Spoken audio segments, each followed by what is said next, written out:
Bienvenue à tous ceux-là qui nous écoutent pour la première fois parce que certaines personnes leur auront édifié, leur auront encouragé, n'est-ce pas, de se connecter. Bienvenue à toi qui m'écoute depuis l'Afrique, n'est-ce pas? Bienvenue à toi également qui m'écoute depuis l'Inde.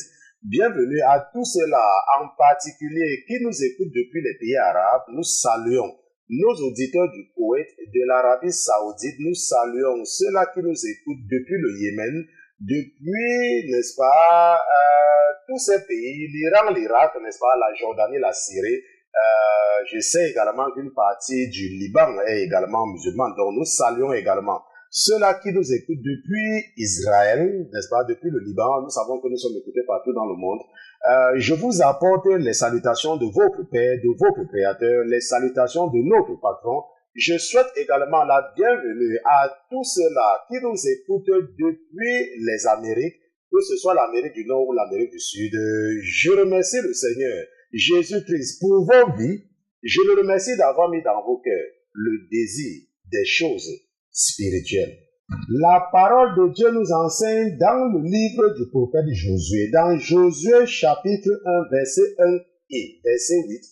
La parole de Dieu dit qu'après la mort de Moïse, serviteur de l'Éternel, l'Éternel parla à Josué, fils de Nun, serviteur de Moïse, et lui dit: que ce livre de la loi ne s'éloigne point de ta bouche, mais médite-le nuit et jour, afin que tu prennes garde à faire tout ce qui y est écrit, car c'est alors que tu réussiras dans tes entreprises et c'est alors que tu prospéreras. La parole de Dieu dit que pour réussir dans la vie et pour prospérer, tout ce que tu as à faire, c'est de ne pas te séparer de ce livre que Dieu nous a recommandé d'appeler la Bible. La parole de Dieu dit que si tu veux avoir une vie paisible, si tu veux réussir dans ton mariage, dans ton travail, dans ta famille et dans toutes tes entreprises, et si tu veux être heureux, la parole de Dieu te demande de méditer nuit et jour sur ce qui est écrit dans la Bible. Je ne sais pas si tu es le genre de chrétien qui utilise tout le temps son raisonnement cartésien pour pouvoir comprendre les choses spirituelles.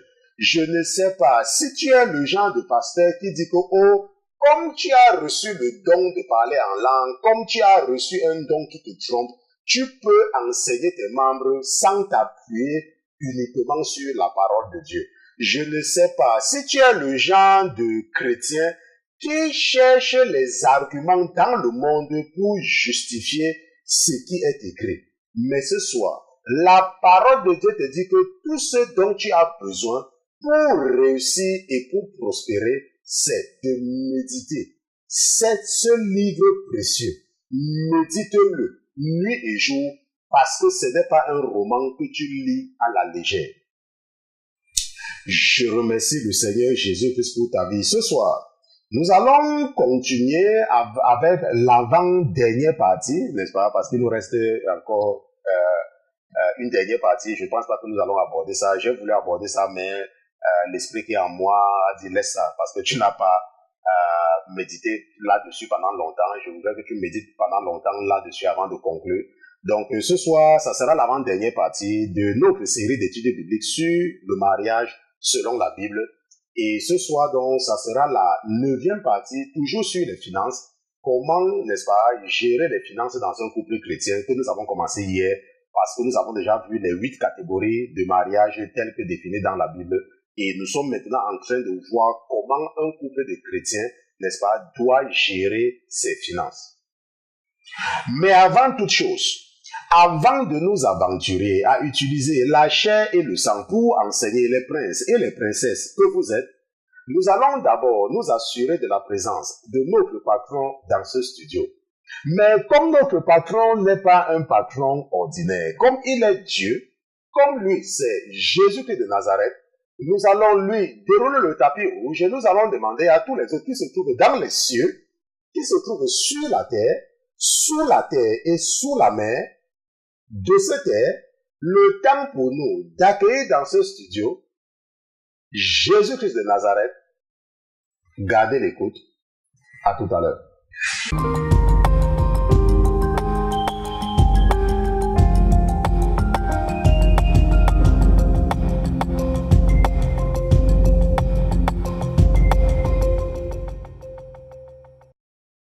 Digne es-tu, agneau de Dieu, tout le ciel et tous les autres des cieux célèbrent la puissance de ton Saint-Nom. Nous aussi également, nous célébrons la puissance du nom qui est au-dessus de tout nom, parce que nous sommes d'accord avec Pierre et nous sommes d'accord avec Jean qu'il n'y a aucun autre nom qui a été donné aux hommes sous le ciel par lequel ils peuvent être sauvés en dehors du nom de Jésus-Christ de Nazareth. Et c'est ce nom que nous célébrons ce soir. C'est ce nom que nous revendiquons comme étant le nom de notre Dieu.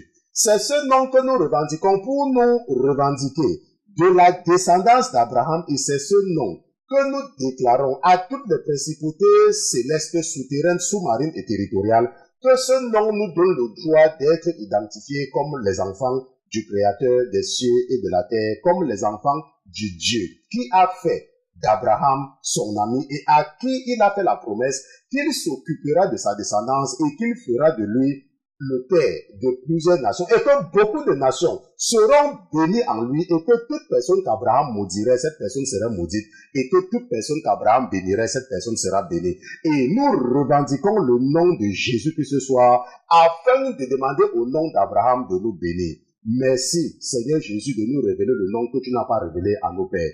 Merci de nous révéler le nom que tu n'as même pas révélé à ton serviteur Moïse. Merci de nous révéler le nom que tu n'as pas révélé à ceux-là qui nous ont précédés, mon Dieu, mon roi, au patriarche. Tu n'as pas révélé ce nom précieux, mais à nous, qui avons été choisis avant la fondation du monde, tu nous as révélé le nom précieux de Jésus-Christ, le nom qui est au-dessus de tout nom. Mon Dieu, mon roi, me voici en ta présence ce soir avec mes frères et mes sœurs.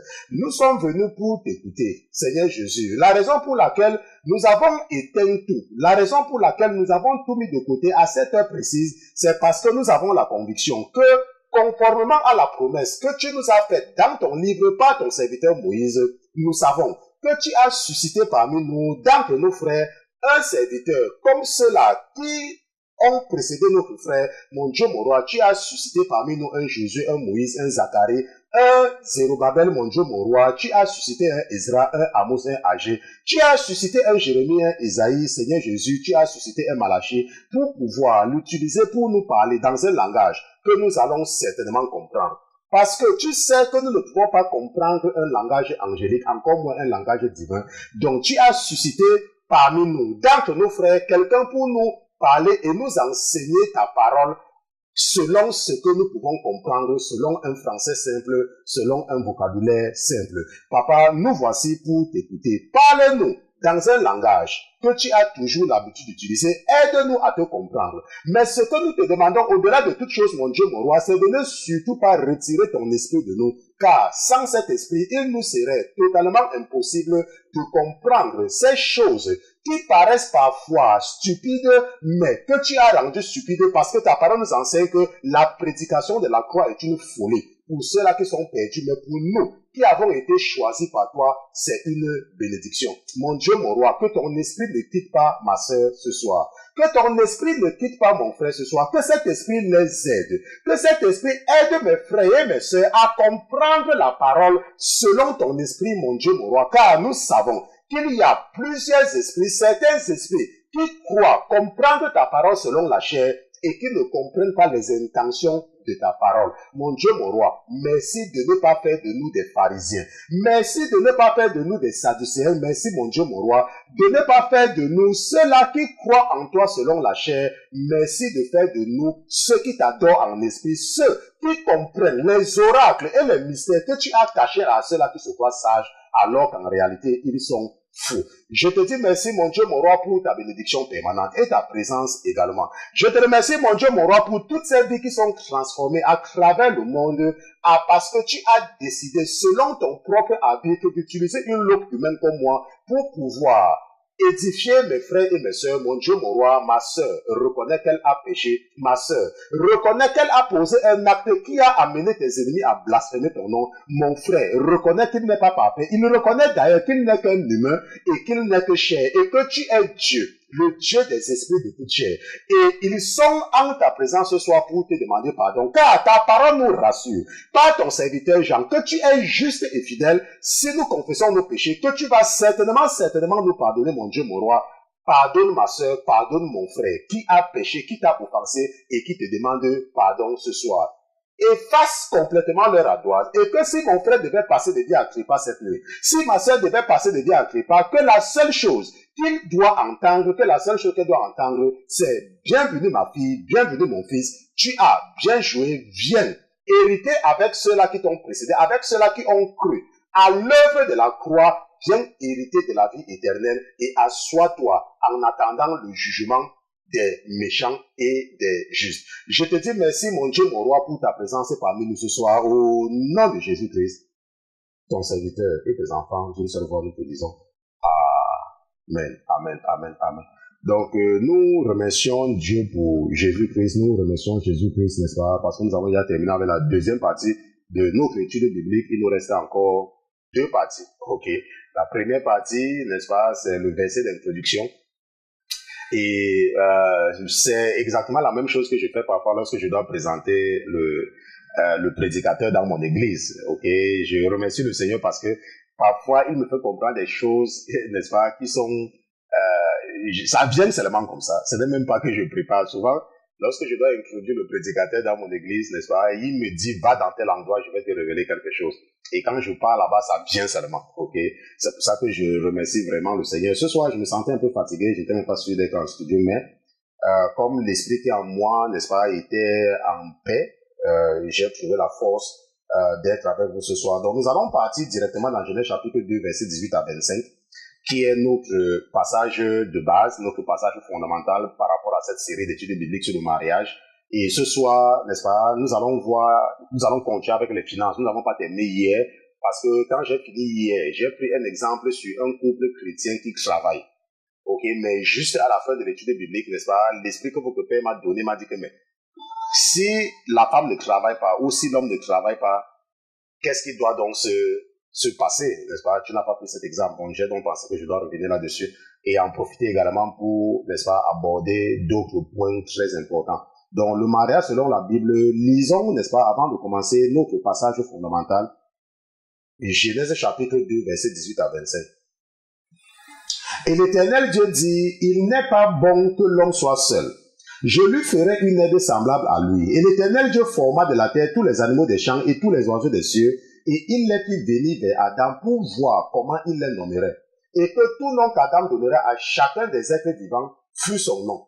Et Adam donna des noms à toutes les bêtes et aux oiseaux des cieux et à tous les animaux des champs, mais pour l'homme il ne trouva point d'aide semblable à lui. Et l'Éternel Dieu fit tomber un profond sommeil sur Adam, qui s'endormit, et il prit une de ses côtes et resserra la chair à sa place. Et l'Éternel Dieu forma une femme de la côte qu'il avait prise d'Adam et la fit venir vers Adam. Et Adam dit, celle-ci enfin est os de mes os et chair de ma chair. Celle-ci sera nommée femme en hébreu, Isha, car elle a été prise de l'homme en hébreu, Ish. C'est pourquoi l'homme laissera son père et sa mère et s'attachera à sa femme. C'est pourquoi l'homme laissera son père et sa mère et s'attachera à sa femme. La Bible dit que cette femme que tu es en train de faire vivre l'esclavage dans ta famille, parce que tu n'es pas assez courageux pour aller vivre loin de ta mère avec ton épouse, la Bible te dit que tu dois quitter la maison familiale et aller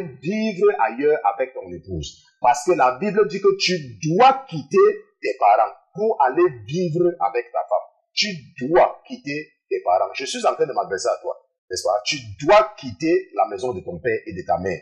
Ta femme n'est pas l'esclave de ta mère. Ta femme n'est pas l'esclave de ton père. Ta femme n'est pas la domestique de tes frères et de tes sœurs. Ta femme, c'est ta femme. Et tu dois aller trouver un endroit pour vivre avec ta femme. Et la Bible dit au verset 25 que, or, Adam et sa femme étaient tous deux nus et ils n'en avaient point honte. La Bible dit que ta femme peut sortir et te parler étant en paix. Parce que, et sans se gêner des yeux qui vont écouter vos conversations. La Bible dit que tu dois partager des choses avec ta femme. La Bible dit que tu dois partager des choses avec ton mari. Et ça ne devrait pas être un problème.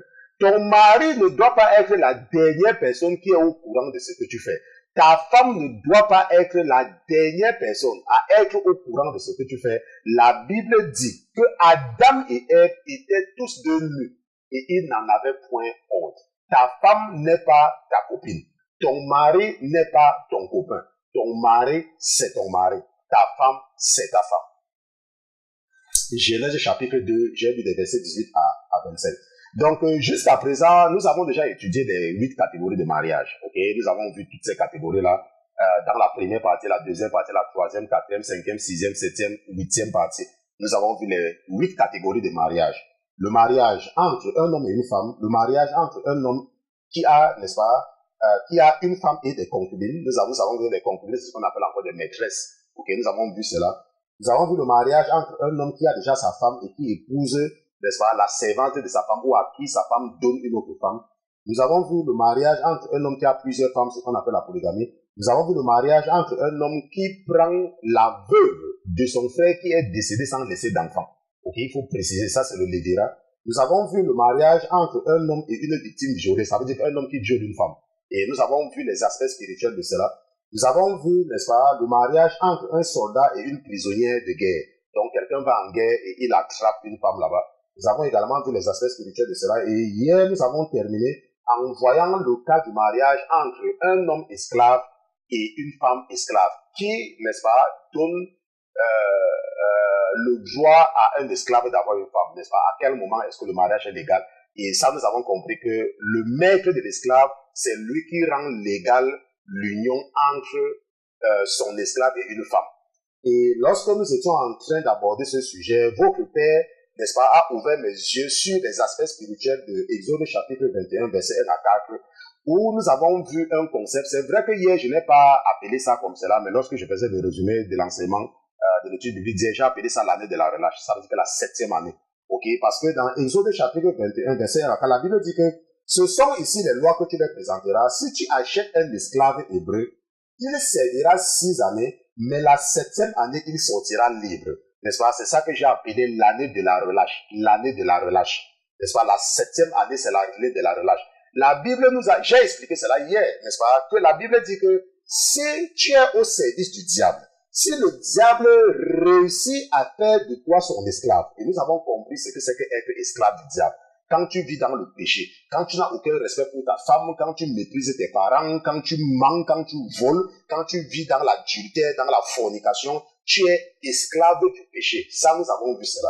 Et nous avons donc dit que le péché, le père du péché, c'est le diable. Donc, et nous avons donc vu les aspects spirituels que si le diable t'a attrapé, la Bible dit que il peut te garder à son service pendant 6 ans, mais la 7e année, il doit te laisser partir. La Bible ne dit pas que tu dois forcément rester à son service pendant 6 ans. Mais la Bible dit qu'il doit te lâcher après 6 ans. Est-ce qu'on se comprend? Mais après 3 ans, quelqu'un peut venir te parler de Jésus et tu t'échappes. Nous savons que Moïse était parti délivrer les enfants d'Israël de l'Égypte. N'est-ce pas? Jésus avait dit à Moïse, va dire au diable, va dire au pharaon, laisse aller mon peuple afin qu'il me serve.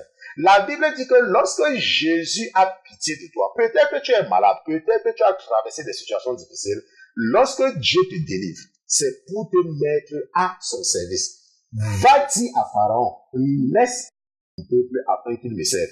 Et lorsque nous étions en train de méditer sur Exode chapitre 21, des versets 1 à 4 hier, nous avons pu comprendre certains concepts spirituels très importants, comme quoi il est très important de prier pour son partenaire.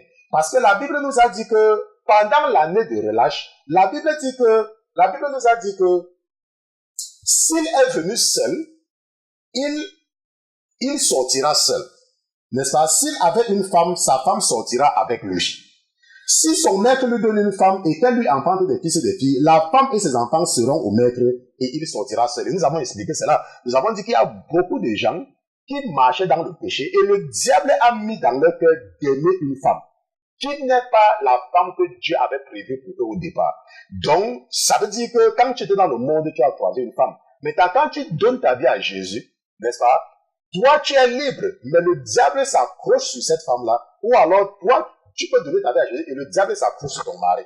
Et c'est ça. Mais la Bible dit que la 6e année, n'est-ce pas, ils doivent être libérés. C'est pour ça qu'il faut prier constamment. C'est pour ça que parfois c'est très difficile quand tu donnes ta vie à Jésus que ton partenaire te suive.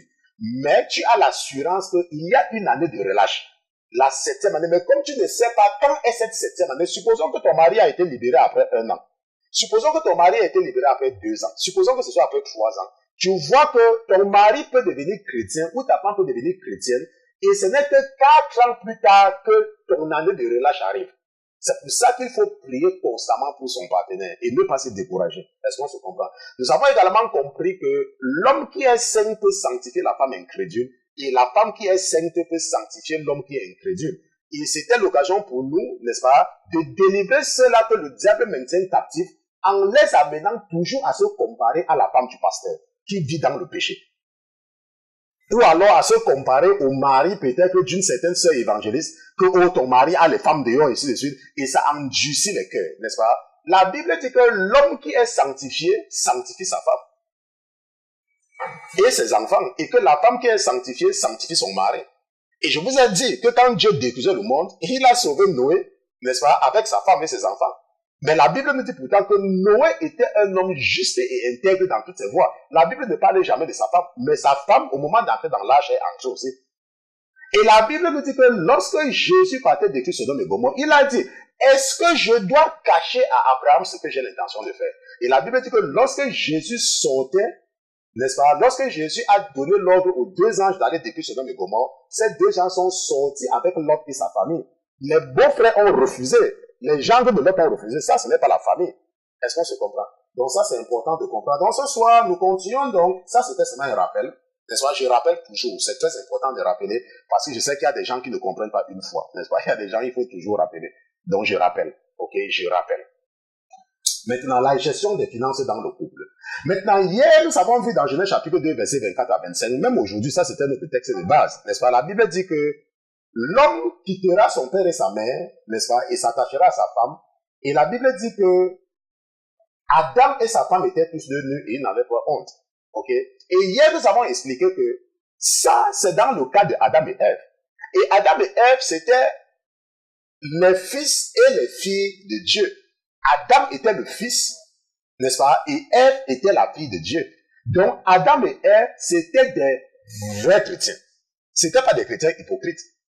Adam n'a pas rencontré Ève dans le monde. Ce n'est pas le diable qui a donné Ève à Adam. Comme toi, quand tu vivais dans le péché, le diable t'a donné une femme. La Bible dit que c'est Dieu qui a donné Ève à Adam. Ça veut dire quoi? Ça veut dire que dans ce cas-ci-là, les deux sont nus. Ils n'ont rien à se cacher. Ils partagent tout ensemble et tout. Et nous avons expliqué hier qu'il ne faut pas, n'est-ce pas, se leurrer. Il ne faut pas rêver. Parce qu'il y a beaucoup de couples de chrétiens qui veulent vivre un couple parfait alors qu'il y a une des personnes qui vit dans le péché. Alors qu'il y a une des personnes qui n'a aucune idée de qui est Jésus-Christ. Qui ne prie jamais et qui ne jeûne jamais. Et je vous ai toujours dit, et je répète toujours, si tu es un chrétien qui n'a pas une vie de jeûne, ça veut dire que si tu es un chrétien qui ne jeûne pas au moins 1 jour par semaine, s'il te plaît, tu perds ton temps. Hein. Tu es en train de perdre ton temps. Retourner dans le monde, pour toi, ce n'est qu'une question de temps. Il y a des gens qui donnent leur vie à Jésus, n'est-ce pas? Le diable va prendre un bain, le diable va se laver, parce que c'est qui va venir les attraper. Tu vas courir pour lui, le diable va venir te rattraper. Si tu es un chrétien qui n'a pas une vie de jeûne, un chrétien doit jeûner au moins 1 jour par semaine. Au moins, je dis au moins. Ça veut dire que tu peux jeûner 2, tu peux jeûner 3, tu peux jeûner 4, ça c'est ton problème. Mais tu dois jeûner au moins 1 jour. Tu ne dois pas dire que tu vas laisser, comme tu dois jeûner 1 jour par semaine, n'est-ce pas? Ça veut dire qu'en 6 semaines, ça va faire 7 jours. Tu vas laisser passer 1 mois pour jeûner 1 semaine. Non. Tu dois jeûner au moins 1 fois par semaine. Ça prouve que la chair n'a plus une très grande emprise sur toi. Ça prouve que tu n'es plus esclave de la chair. Que tu peux te passer de la nourriture. Ça n'a rien à voir avec Dieu. Tiens-toi tranquille. Je vous dis toujours que le jeûne n'a rien à voir avec Dieu. Ce n'est pas parce que quand tu étais dans cette hérésie du catholicisme, on te disait que, oh, il faut jeûner, n'est-ce pas? Tu forces la main de Dieu. Qui t'a dit que quand tu jeûnes, tu forces la main de Dieu? Ça ne dit rien. Si tu veux, tu jeûnes, tu veux, tu ne jeûnes pas. Est-ce que Dieu, si tu pars en enfer, il ne va plus devenir Dieu parce que tu es parti en enfer. Dieu sera toujours Dieu. Que tu meurs aujourd'hui, que tu arrêtes de jeûner ou tu jeûnes, ça ne va pas changer son identité. Lorsque tu jeûnes, c'est pour ton bien, c'est pour ta croissance spirituelle. C'est pour renforcer tes instincts spirituels. C'est pour te rendre alerte spirituellement lorsque tu es en jeûne. Parce que tu es en train de mépriser la chair. Et quand la chair est méprisée, l'esprit est alerte. Et nous savons que Dieu est un esprit. Donc si Dieu veut donc te parler, ça sera beaucoup plus facile pour lui de te parler quand tu es en train de jeûner. Ce n'est pas comme tu viens de manger, n'est-ce pas, un gros plat de riz. Après une fausse, le diable met une idée dans ta tête. Tu dis que, oh, le Saint-Esprit m'a dit que... Quel Saint-Esprit? Tu as déjà vu le Saint-Esprit? Il ressemble à quoi? Le Saint-Esprit m'a dit de te dire que... Quel Saint-Esprit? Je me rappelle à l'époque, il y a des gens qui m'appelaient, n'est-ce pas? Oh, pasteur Christian. Oh, le Seigneur m'a dit de te dire que quel Seigneur? Quoi? Tu connais Dieu? Tu le connais? Dieu peut te parler, toi qui t'habilles mal là. Pour aller à l'église, tu mets 2 chaussures dans le sac. Une chaussure qui a la casse basse, une chaussure qui est longue comme ça, comme les chaussures du diable. Et tu me dis que Dieu t'a dit de venir me dire quelque chose. Tu es sérieux? Moi qui enseigne ça là, le Dieu que tu dis là, c'est que c'est le message qu'il m'a donné. Et toi, tu t'habilles mal. Et tu dis que le Dieu là peut venir te dire à toi de venir me dire quelque chose. Tu es sérieux? C'est comme si tu es en train de dire que Dieu va aller dire à un Chinois, d'aller dire à un Ivoirien qui dit à Bobo quelque chose. Qu'est-ce que l'Ivoirien qui dit à Bobo va comprendre du Chinois? Tu es là, tu n'as aucun respect pour ton mari. Tu ne respectes même pas les pasteurs dans ton église. Tu vois un pasteur, tu passes. Tu vois un pasteur, tu ne salues même pas. Tout ce qui t'intéresse, quand le pasteur n'est pas là, à l'église même tu restes debout, quand les gens sont en train de chanter, tu ne chantes pas. Et tu dis que Dieu t'a dit de venir au pasteur Christian quelque chose. Attends, peut-être tu as fait des rêves, ce n'est pas de Dieu que moi je sais. Ça c'est un autre Dieu qui n'a rien à voir avec le Dieu de la sainteté. Puisque Dieu connaît mon message, puisqu'il connaît les gens à qui peuvent me parler, puisqu'il est Dieu, et c'est ton égal. Tu es là, tu vis dans le péché, et tu dis que le Saint-Esprit m'a dit que de te dire que quel Saint-Esprit?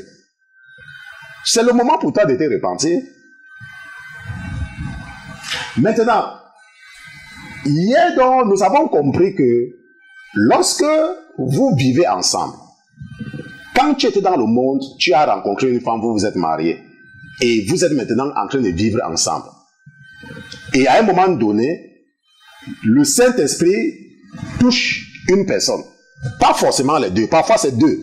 Mais la plupart du temps, c'est une seule personne. Et hier, je vous ai dit que, et c'est ce que j'ai toujours fait, et je vous ai dit que j'ai conseillé cela à plusieurs couples, et ça marche, et ils n'ont plus de problèmes. Il ne faut pas se leurrer, il ne faut pas rêver. Que, oh, je dois tout partager avec mon mari. Toi, tu as un esprit nouveau. Ton mari, lui, il est toujours en train de courir après les femmes. Comment est-ce que tu peux partager les choses avec quelqu'un comme ça? Ce n'est pas possible. Ce n'est pas que tu ne l'aimes pas. Ce n'est pas que tu n'aimes pas ta femme. Je dis qu'il faut seulement être réaliste. Vous n'avez pas le même esprit. Tu es encore esclave du péché, alors que l'autre est libre. Et je vous ai dit que dans ce cas, ce qu'il faut faire, c'est quoi? C'est que si vous deux, vous travaillez, vous définissez ensemble le pourcentage du salaire de chaque personne qui doit aller dans un compte commun. Et c'est ce compte commun qui s'occupe, n'est-ce pas, des dépenses de la famille. Et vous définissez maintenant ce que chaque personne doit rester avec son salaire. Et est libre de faire ce qu'il veut ou ce qu'elle veut avec. Envoyer l'argent à ses parents s'il veut, aider ses frères s'il veut, aider ses frères s'il veut. Ça, c'est son problème et n'a de compte à rendre à personne. N'est-ce pas? Ça, c'est dans le cas où vous deux, vous travaillez. Maintenant, si la femme ne travaille pas, parce que hier, quand j'ai fini, juste après, n'est-ce pas, l'esprit quand même m'a dit que mais tu as seulement abordé un seul cas, tu n'as pas abordé les autres cas. Maintenant, si la femme ne travaille pas, l'homme doit s'occuper de la femme. La Bible dit que l'homme doit pouvoir aux besoins de sa famille. Et qu'un homme qui ne pourvoit pas aux besoins de sa famille est pire, n'est-ce pas, qu'un pécheur. Ça, c'est la parole de Dieu. Donc, si tu es un homme, tu dois t'occuper de ta femme. Tu dois entretenir ta femme. Ce n'est pas quelque chose que tu dis que tu veux. C'est une obligation, c'est un commandement. La Bible dit que si tu ne le fais pas, tu n'es pas un chrétien. C'est ce que la Bible dit. Je n'ai pas besoin de te donner le passage. Va toi-même, tu cherches, tu vas trouver. Je n'ai pas le temps d'aller là-bas. J'ai enseigné sur ça plusieurs fois. Est-ce que tu me comprends? Donc maintenant, ce que tu dois faire, donc, c'est que tu dois définir un budget, soit mensuel, soit hebdomadaire pour ta femme. Et tu dois, n'est-ce pas, être, n'est-ce pas, moi par exemple, quand moi j'étais en Afrique et comme mon épouse ne travaillait pas, elle avait, n'est-ce pas, l'argent que je lui donnais, elle savait ce qu'elle avait droit à quelque chose par semaine. Est-ce qu'on se comprend? Parce que ça, il faut comprendre. Maintenant, il faut également comprendre que lorsque tu étais dans le monde a mis dans ta tête que ton argent, c'est ton argent. Un chrétien, une chrétienne ne se comporte pas comme ça. La Bible dit que Ève est l'aide de Adam. Ça veut dire que si tu es une femme, tu dois aider ton mari. Si tu travailles. Ça, c'est la mentalité que le diable a mis dans ta tête quand tu es dans le monde. Que ton argent, c'est ton argent. Un chrétien, une chrétienne ne se comporte pas comme ça. Est-ce qu'on se comprend? Une chrétienne n'a pas cette mauvaise mentalité. Tu dois aider au fonctionnement de ta famille. Tu dois aider ton mari. À moins que ton mari n'ait pas le temps de ton argent. Parce qu'il y a des hommes qui font suffisamment d'argent que l'argent de leur femme ne les dit à se marier. Mais dans ta tête, tu dois savoir que ça, c'est le monde qui t'a enseigné que mon argent, c'est mon argent. Ça, c'est un comportement charnel. Est-ce qu'on se comprend? Maintenant, si la femme travaille et l'homme ne travaille pas, n'est-ce pas? L'homme doit chercher un travail. Un homme est obligé de travailler. La femme ne doit pas s'occuper d'un homme. Est-ce que tu m'écoutes? Je m'adresse à toi, le paresseux là. Tu dois travailler. L'homme est le chef de la famille. C'est toi qui dois t'occuper de ta famille. Tu ne dois pas rester à la maison sous prétexte que ta femme travaille, tu t'occupes des enfants. C'est où? C'est écrit où dans la Bible? Tu dois chercher un travail. L'homme doit travailler. Il n'y a même pas un exemple que la femme doit donner l'argent de poche à l'homme. Ça n'existe. Ça, c'est démoniaque. Ce n'est pas chrétien. Tu dois va chercher le travail. Même si tu dois aller vendre l'eau à boire, même si c'est que tu dois aller même être maçon, creuser les trous, va chercher le travail. Parce que si tu es le mari d'une femme, tu dois travailler. Si tu ne travailles pas, tu n'as pas le droit d'avoir une femme. Tu vas me dire, oh, parce que ça, j'ai perdu mon travail. Et ça fait quoi? Tu dois chercher le travail. Tu n'as aucune raison de rester sans travail. Est-ce qu'on se comprend? Donc, ce que nous comprenons, donc, c'est que quand tu as une femme et que tu travailles et que ton mari travaille, je vous ai expliqué ce que vous devez faire. Une chrétienne ne dit pas que oh, mon argent c'est mon argent. Ça c'est charnel. Ça c'est une mentalité du mondaine. Est-ce que tu me comprends? Je ne conçois même pas quelqu'un même qui a même l'esprit de Dieu même parler même comme ça. Je ne conçois même pas ça. Mais nous savons pourtant, n'est-ce pas, qu'il y a des chrétiennes qui disent qu'elles sont. D'ailleurs même ce sont d'abord des fausses chrétiennes. N'est-ce pas? Ce ne sont pas des chrétiens. Maintenant, nous allons regarder certaines choses très importantes que votre papa a mis dans mon cœur. Ce soir, nous avons une question d'une auditrice et nous allons répondre à ça à la fin de l'étude biblique, n'est-ce pas? Maintenant, il y a des aspects importants que votre père a mis, n'est-ce pas, à moi, n'est-ce pas, de soulever pour terminer avec cette partie sur la gestion des finances, n'est-ce pas? Ce qu'il faut comprendre, c'est que, et là, je m'adresse aux partenaires chrétiens dans le couple. Rappelez-vous, Exode chapitre 21 nous a dit que un partenaire vient à Jésus pendant que l'autre est encore dans le monde. Les deux peuvent être en Christ. Mais si les deux sont en Christ, on ne serait pas en train de faire cette étude biblique. La seule raison pour laquelle nous faisons cette étude biblique, c'est parce qu'il y a une personne qui est en Jésus et l'autre n'est pas en Jésus. Maintenant, ce qu'il faut comprendre, c'est que quand tu es un chrétien, n'est-ce pas, l'argent ne doit pas être un problème pour toi. Rappelle-toi, nous ne marchons pas l'esprit. Nous ne marchons pas selon la chair. La Bible dit quoi? Allons dans Luc chapitre 16, verset 13. Luc chapitre 16, verset 13. Voilà ce que la Bible dit. Nul serviteur ne peut servir deux maîtres. Car où il haïra l'un et aimera l'autre, où il s'attachera à l'un et méprisera l'autre. N'est-ce pas? La Bible dit que tu ne peux pas servir deux maîtres. Soit tu vas aimer un et tu vas haïr l'autre. Soit tu vas t'attacher à un et tu vas mépriser. Écoute bien le mot mépriser. Ça veut dire quoi? Ça veut dire que peut-être que tu as des responsabilités à l'église. Mais on t'appelle pour aller faire les heures supplémentaires, tu cours. Peut-être que tu travailles pour quelque chose, ou le pasteur qui dit qu'il faut faire quelque chose, tu dis que non, je dois travailler, et tu fais ça après. Pourquoi? À cause de l'argent. Est-ce que tu comprends un peu? C'est ça que ça veut dire. Parce que la Bible dit que soit tu vas t'attacher à un, et tu vas mépriser l'autre. Et la Bible dit que vous ne pouvez servir Dieu et Mammon, et l'argent. Mammon, c'est le Dieu de l'argent. C'est le démon, en fait. N'est-ce pas, de l'argent. Il est impossible. Ça veut dire quoi? Ça veut dire que tu ne peux pas me dire que tu es chrétien et tu t'intéresses à l'argent. Ce n'est pas possible. Ça, ce ne sont pas les paroles du pasteur chrétien. Je suis en train de lire la Bible avec vous. La Bible dit que soit tu vas t'attacher et tu vas me mépriser. Moi, parfois, quand je regarde mon compte, parfois, je n'ai rien dedans. Moi, l'argent ne me dit rien, absolument rien. Pour vous, si vous connaissez mon époux, vous allez demander, moi, l'argent ne me dit rien. Et ce n'est pas que l'argent n'est pas... L'argent, c'est bien. Hein. Il y a des moments où parfois je vois dans mon compte que j'ai une certaine somme d'argent. Je suis content de voir que j'ai l'argent dans mon compte. Ça me fait plaisir. Mais malheureusement, la plupart il n'y a rien dedans.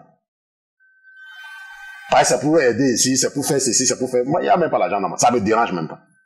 Maintenant, lorsque j'étais en train de préparer cet enseignement, n'est-ce pas, l'esprit qui a moi attiré mon attention sur quelque chose, comment le diable réussit à maintenir certains chrétiens dans la captivité à cause de cet argent-là. Il y a des gens qui vont te dire, oh, pasteur Christian, n'est-ce pas, j'ai les enfants, je veux que quand je vais mourir, que mes enfants aient ceci ou mes enfants aient cela, machin, chose. Ça, c'est une façon charnelle de réfléchir. Ça veut donc dire que, selon toi, tu te soucies, tu crois que tu te soucies plus de tes enfants que Dieu alors. Parce que tu dis que, oh, je veux au moins construire les maisons pour mes enfants pour que quand je vais mourir, qu'ils ne souffrent pas. Attends, ça veut donc dire que tu dépasses Dieu, quoi. C'est ce que ça veut dire. En fait, ça, c'est ton raisonnement. Maintenant, toi qui es en train de dire que tu vas vouloir construire quelque chose pour tes enfants, là, ton père a construit quoi pour toi? Qu'est-ce que ton père a construit pour toi? Réponds-moi. Qu'est-ce que ton père, lui, l'a fait pour toi? Toi qui es en train de dire que tu vas construire pour tes enfants, qu'est-ce que ton père, lui, l'a fait pour toi? Donc, il faut comprendre que ça, c'est une mentalité du monde. Parce que si tu fais confiance à Dieu, ça ne doit pas être une priorité pour toi. Tu peux avoir, c'est vrai, mais tu ne dois pas, le diable ne doit pas mettre dans ta tête que, oh, j'ai envie de faire ceci pour mes enfants. Attends, tu peux dire que tu aimes tes enfants pour que Dieu.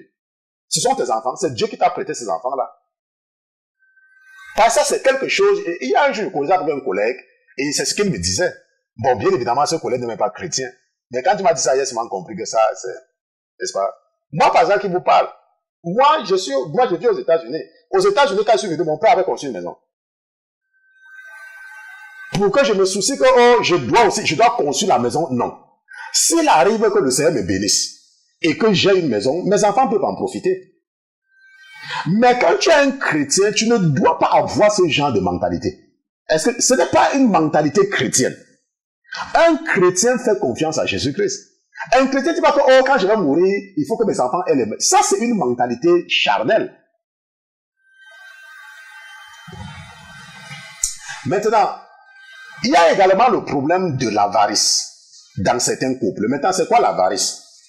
L'avarice, c'est un attachement excessif aux richesses. L'avarice, n'est-ce pas, c'est une attitude ou le caractère de quelqu'un qui restreint à l'excès ses dépenses. Ça veut dire qu'on dit que tu es avare quand tu n'aimes pas dépenser.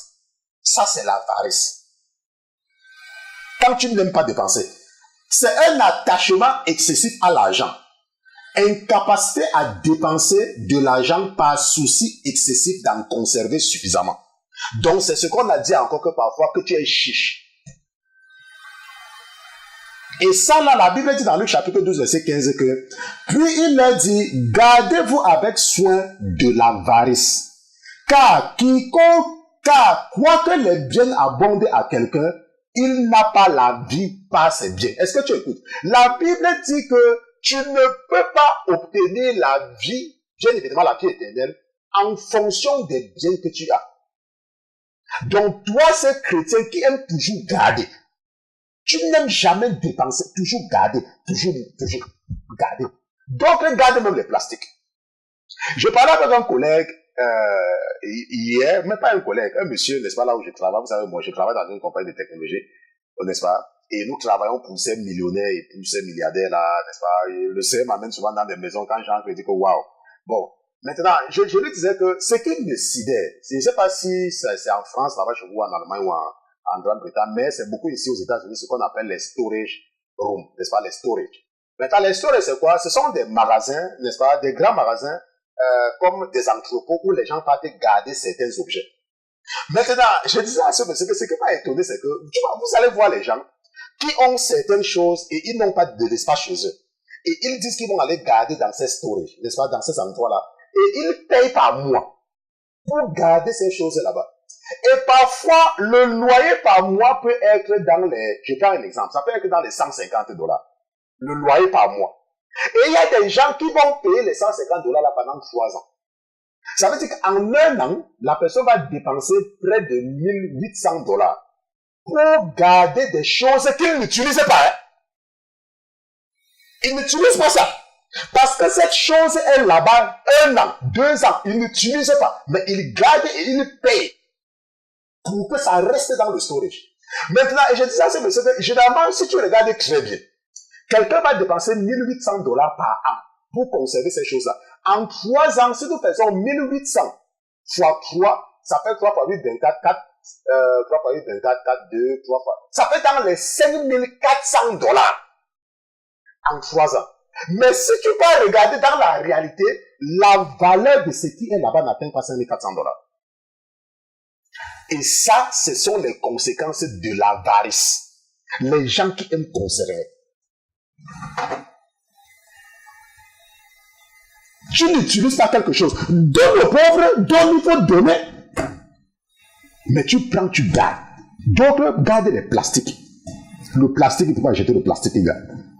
Si tu es un genre de chrétien comme ça, il faut te repentir. Maintenant, une autre chose, c'est que il faut apprendre à se contenter de ce que tu as. Non seulement ça fait partie des 10 commandements, mais regardons ce que la Bible dit par rapport à cela. Et nous allons partir dans Philippiens chapitre 4, verset 11 à 13. N'est-ce pas? Philippiens chapitre 4, verset 11 à 13. La Bible dit: je ne dis pas cela par rapport à mon indigence, car j'ai appris à être content de l'état où je me trouve. Tu es là, tu vis quelque part. Peut-être un jour, tu es parti chez un membre de ton église, tu vois que le membre de ton église a peut-être ceci, ou le membre de ton église habite là, tu dis que non, moi aussi je vais l'habiter là-bas. La Bible dit que contente-toi de ce que tu as. Ne sois pas envieux. Contente-toi de ce que tu as. Paul dit que je sais être dans l'abaissement, je sais aussi être dans l'abondance. En tout et partout, j'ai appris à être rassasié et à avoir faim, à être dans l'abondance et à être dans la disette. Je suis tout par Christ qui me fortifie. Ça veut dire quoi? Nous parlons des chrétiens. Ça veut dire quoi? Tu es dans un couple. Ton partenaire ne veut rien faire à la maison. Il faut le laisser. Ça ne doit pas être un sujet de discussion. Est-ce que tu me comprends? Ça ne doit pas être un sujet de discussion. Paul dit que j'ai appris à être dans l'abondance et j'ai également appris à être dans la disette. Ça, c'est Paul qui parle. Ça, c'est quelqu'un qui marche par l'esprit. Nous sommes en train de parler de la gestion des finances dans un couple chrétien. Mais tu vas voir un couple, tout le temps, il est en train de regarder son compte à banque. Il regarde son compte en banque. Il ne participe en rien dans les dépenses de la famille. Et tu vas me dire que tu es un chrétien. Tu n'es pas un chrétien. Parce que l'esprit que Paul décrit ici n'est pas dans toi. N'est-ce pas? Il y a également quelque chose qu'il faut comprendre. Et là maintenant, je suis en train de m'adresser maintenant aux chrétiens. Ce qu'il faut comprendre, c'est que tu dois toujours te mettre dans la tête, si tu es un enfant de Dieu, si tu es un chrétien, que lorsque tu es sorti du ventre de ta mère, tu n'es sorti avec rien. Et tu dois toujours aller aux funérailles. Tu dois toujours assister de temps en temps aux enterrements.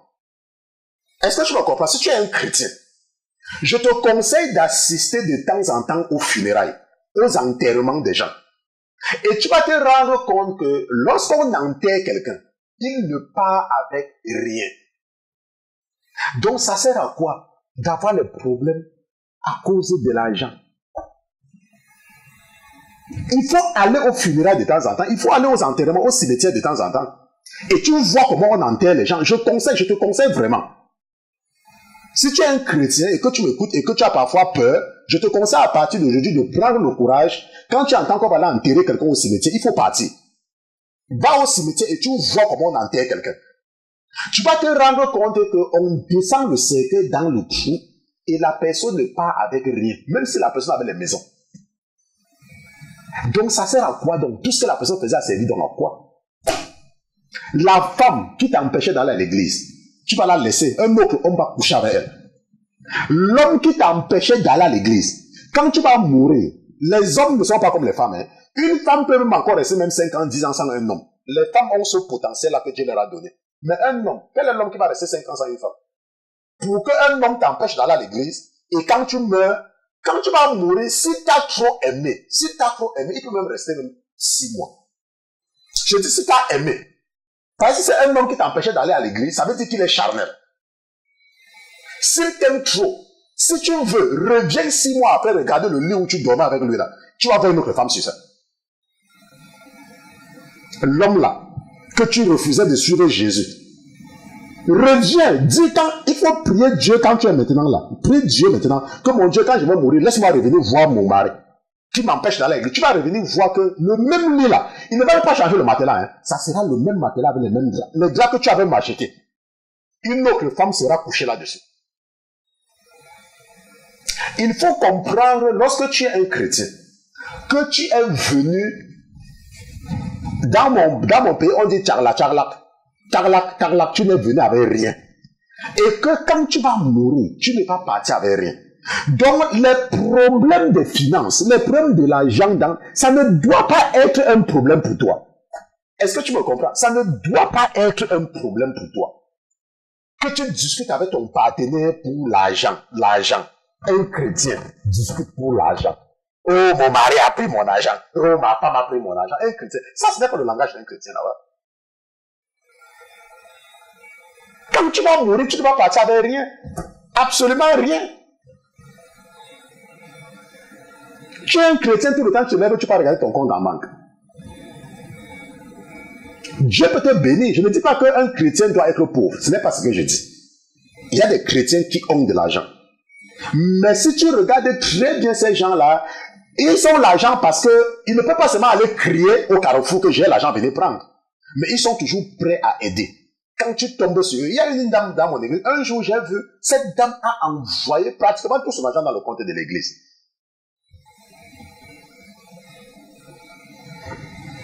Maintenant, 1 Timothée chapitre 6, verset 6 à 12. 1 Timothée chapitre 6, verset 6 à 12, la Bible dit, « Or, c'est un grand gain que la piété avec le contentement d'esprit. » N'est-ce pas? « Or, c'est un grand gain que la piété avec le contentement d'esprit. Car nous n'avons rien apporté dans ce monde et il est évident que nous n'en pouvons rien emporter. Ainsi, pourvu que nous ayons la nourriture et le vêtement, cela nous suffira. Mais ceux qui veulent devenir riches tombent dans la tentation et le piège et dans beaucoup de désirs insensés et pernicieux qui plongent les hommes dans la ruine et la perdition. Car l'amour de l'argent est la racine de tous les maux. Et quelques-uns, en étant possédés, se sont détournés de la foi et se sont jetés eux-mêmes dans les plus grandes douleurs. Mais toi, ô homme de Dieu, fuis ces choses et recherche la justice, la piété, la foi, la charité, la patience, la douceur. Combat le bon combat de la foi, saisis la vie éternelle à laquelle tu as été appelé et pour laquelle tu as fait une belle confession en présence de plusieurs témoins. Est-ce que tu me comprends? Paul est en train de dire à Timothée que, oh, toi, homme de Dieu, ne te gêne pas de cela. Parce que la Bible dit que, mais ceux qui veulent devenir riches tombent dans la tentation et le piège et dans beaucoup de désirs insensés et pernicieux qui plonge les hommes dans la ruine et la perdition. Est-ce que tu comprends? Ça veut dire quoi? Ça veut dire qu'à force de vouloir avoir de l'argent, la Bible te garantit que tu vas tomber dans le pied du diable. Ça, c'est une garantie. La Bible te garantit que tu vas tomber dans le pied du diable. Rappelle-toi ce que Jésus lui-même a dit. Qu'il est plus facile à un chameau de passer par le trou d'une aiguille qu'à un homme riche d'aller au paradis. Ça, ce sont les paroles de Dieu lui-même. Qu'il est plus facile. Tu connais le chameau? Tu as vu un chameau? Bon, si tu n'as jamais vu le chameau, il faut partir dans YouTube, tu tapes chameau. Tu as vu une aiguille? Peut-être que tu n'as jamais vu une aiguille, tu connais l'aiguille. Bon, si tu ne connais pas l'aiguille, va dans YouTube, tu tapes une aiguille. Prends l'aiguille et prends le chameau. Tu peux arrêter l'aiguille ici. L'aiguille, tu peux arrêter. Le chameau, tu ne peux même pas. Jésus est en train de te dire qu'il est plus facile pour le chameau de passer par le trou d'une aiguille qu'à un homme riche d'aller au paradis. Attends, réfléchis un peu, toi-même, médite un peu, toi qui veux devenir riche là. Réfléchis toi-même. C'est pour ça que la Bible te garantit, Paul est en train de te dire, mais ça, Timothée, c'est celui qui aime Dieu. Paul est en train de dire à Timothée que, je vais encore lire, car l'amour de l'argent est la racine de tous les maux.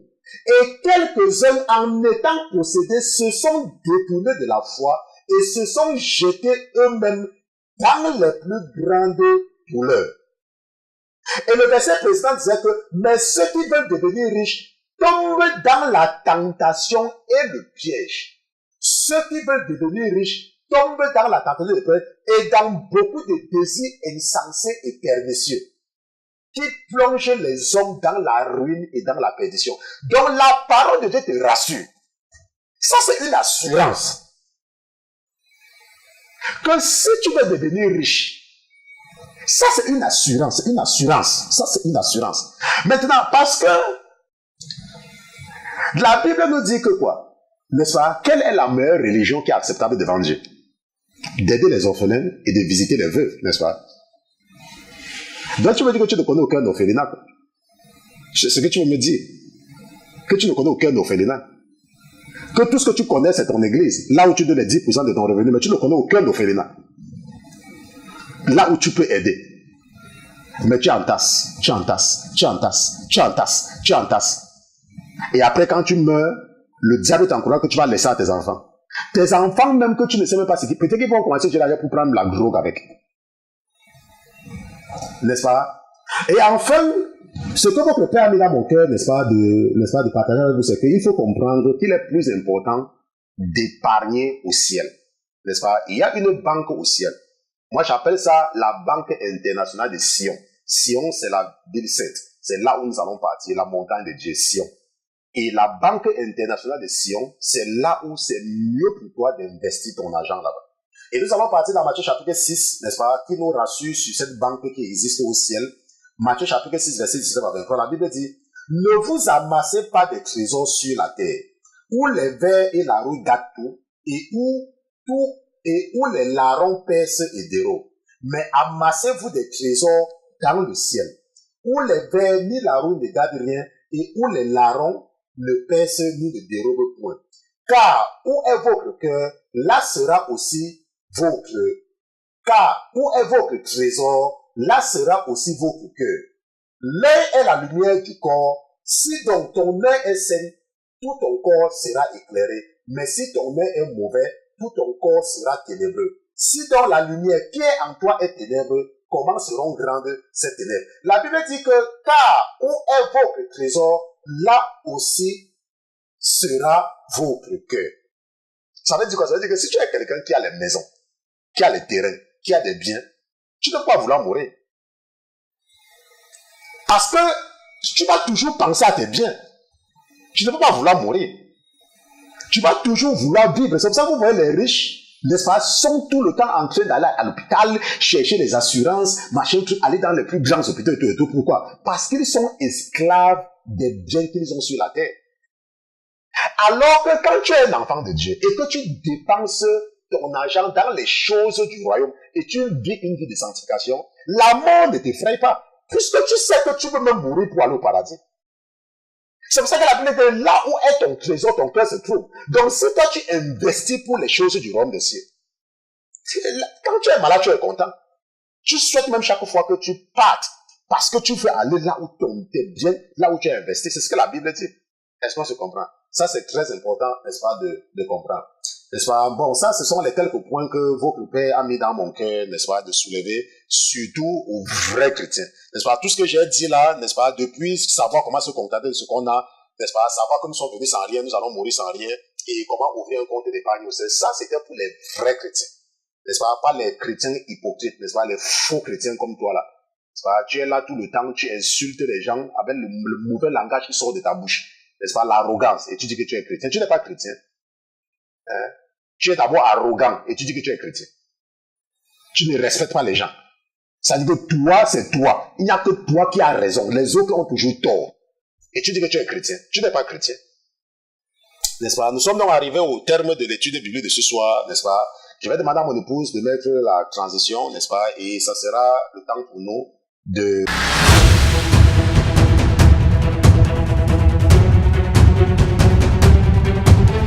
Seigneur Jésus, je te remercie pour ta présence parmi nous ce soir. Je te remercie d'avoir délivré quelqu'un ce soir. Je te remercie également pour la vie de ta fille, dans le cœur de qui tu as mis, de s'intéresser aux choses de l'esprit, mon Dieu, mon roi, afin de sécuriser sa place auprès de toi. Je te dis merci au Seigneur Jésus de prendre le contrôle de mon âme et de mon esprit afin de pouvoir répondre à ta fille selon ta volonté et non selon mon raisonnement. Nous te disons merci au nom de Jésus-Christ. Amen, amen, amen. Pasteur, j'ai une question. Bonjour, pasteur. Merci énormément de répondre à toutes les questions que je vous pose.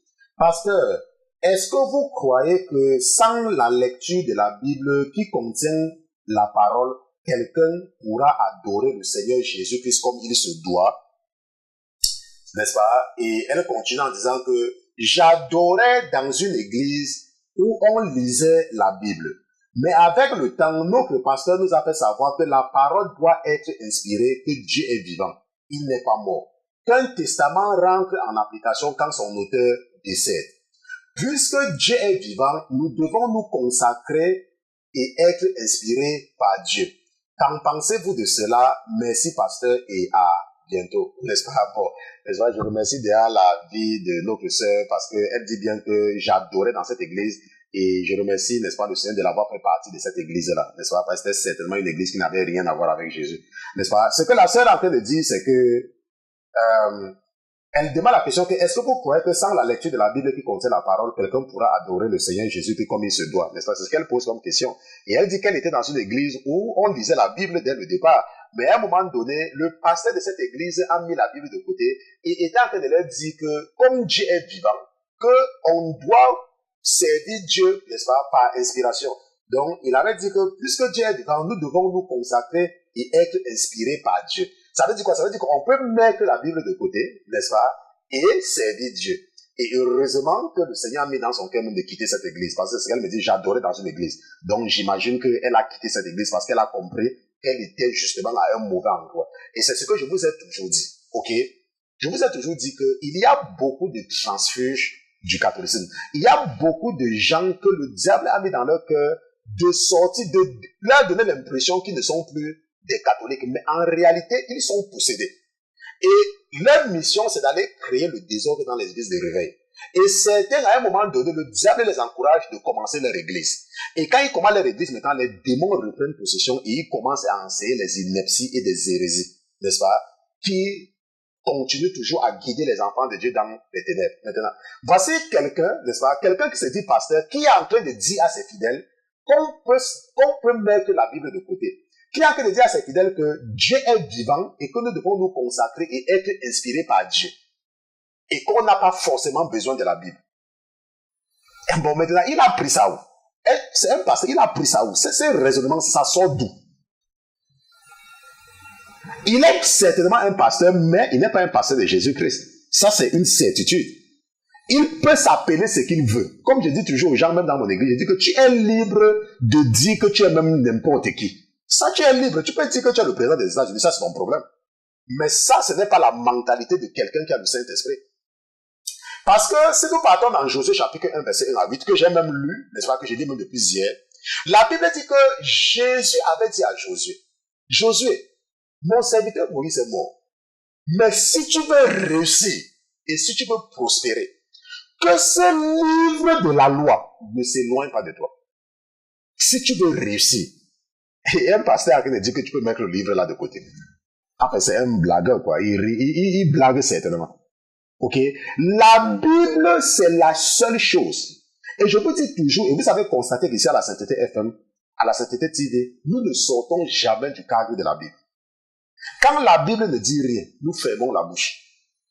Nous expliquons la parole de Dieu, pas la parole de Dieu. Je disais à vos sœurs qui s'occupent, n'est-ce pas, des aspects Internet, n'est-ce pas, celles qui s'occupent pratiquement de tout ce que vous voyez sur Internet, que il y a un pasteur que je connais, et il y a une raison pour laquelle je n'aime pas le côtoyer.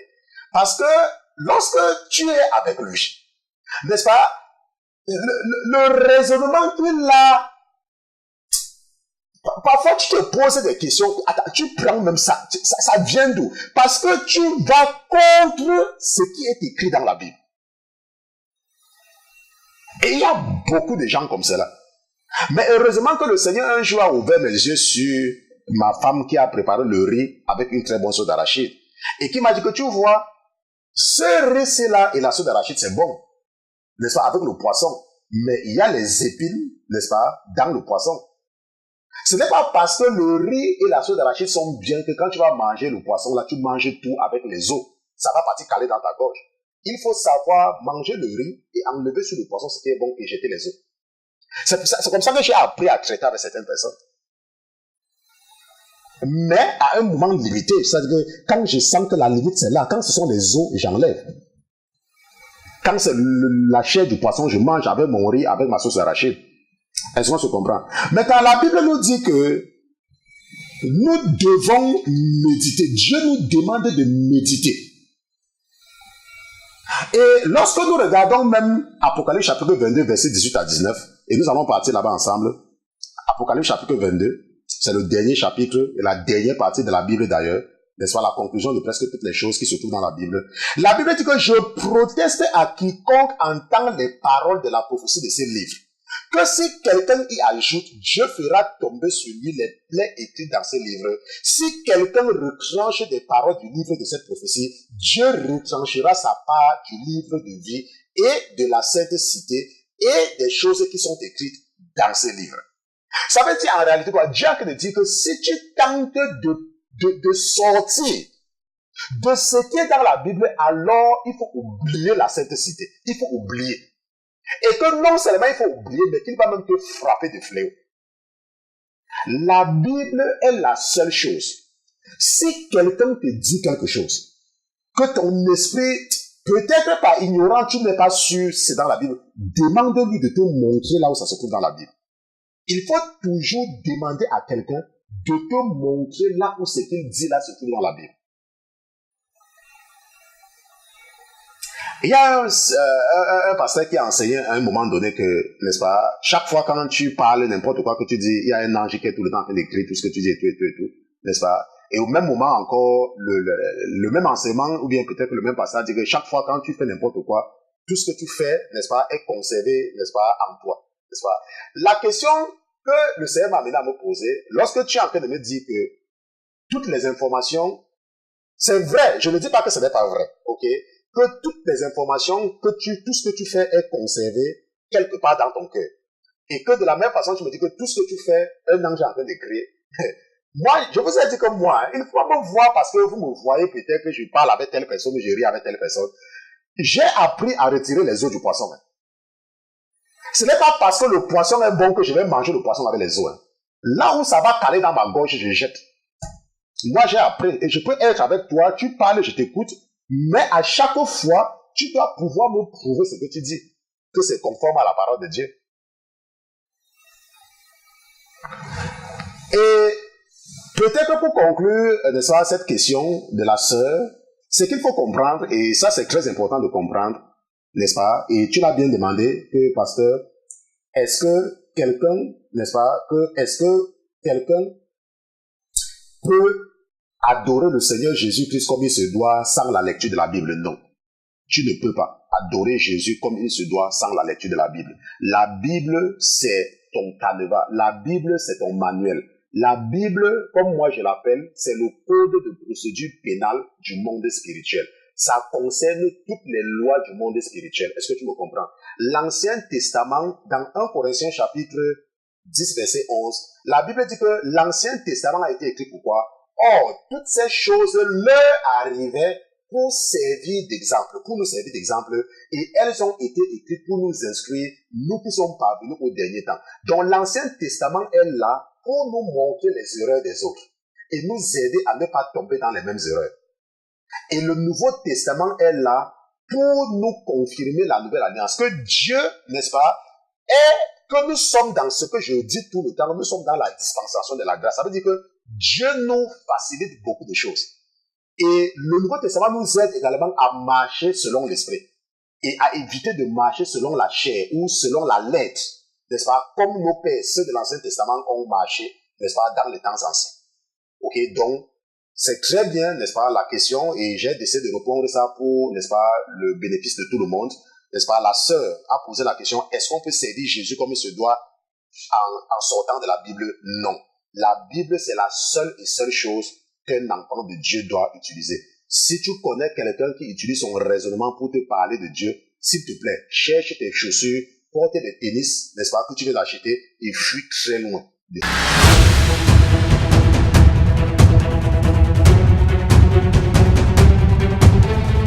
Donc, nous sommes donc arrivés au terme de l'étude biblique de ce soir. Nous allons nous retrouver, si c'est la volonté de votre Père, demain, pour la dernière partie de cette série d'études bibliques sur le mariage, selon la Bible, la gestion des finances. Et demain, nous allons aborder un sujet très, très complexe, le sexe dans le mariage. Le sexe dans le mariage, pour terminer avec cette série d'études bibliques. N'est-ce pas? Nous allons prier.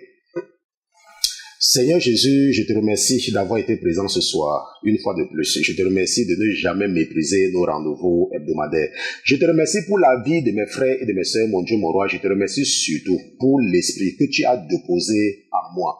Tu as déposé un esprit qui me permet de comprendre ta parole et d'enseigner mes frères et mes sœurs selon ta volonté, mon Dieu, mon roi. Tu m'as donné l'esprit de tes craintes. Tu m'as donné l'esprit de me limiter seulement à ce qui est écrit dans ta parole, mon Dieu, mon roi. C'est une grâce. C'est une grâce de toujours me rappeler de ne pas sortir de ta parole, car ta parole est la vie, ta parole est la vérité, et sans ta parole, il est impossible de nous conformer à ta volonté. Je te présente le merci de mes frères et de mes sœurs, mon Dieu, mon roi, et je prie que tu me permettes de te les confier, veille sur eux dans leurs rêves, veille sur eux, Seigneur Jésus, et ne permets pas à l'ennemi de venir les faire manger quelque chose dans leurs rêves, ne permets pas à l'ennemi de venir avoir des relations interdites avec eux, des choses dont tu as horreur. Couvre-les avec des ailes de protection, comme un aigle qui couvre ses petits. Mon Dieu, mon roi, ce sont tes fils, ce sont tes filles. Tu m'as appelé dans le sacerdoce et tu m'as envoyé pour pouvoir enseigner tes enfants selon ta volonté. Je te dis merci d'avoir une fois de plus été attentif et d'avoir reçu avec faveur toutes mes requêtes et mes pétitions ce soir au nom de Jésus-Christ, ton serviteur et tes enfants. D'une seule voix, nous te disons Amen, Amen, Amen, Amen.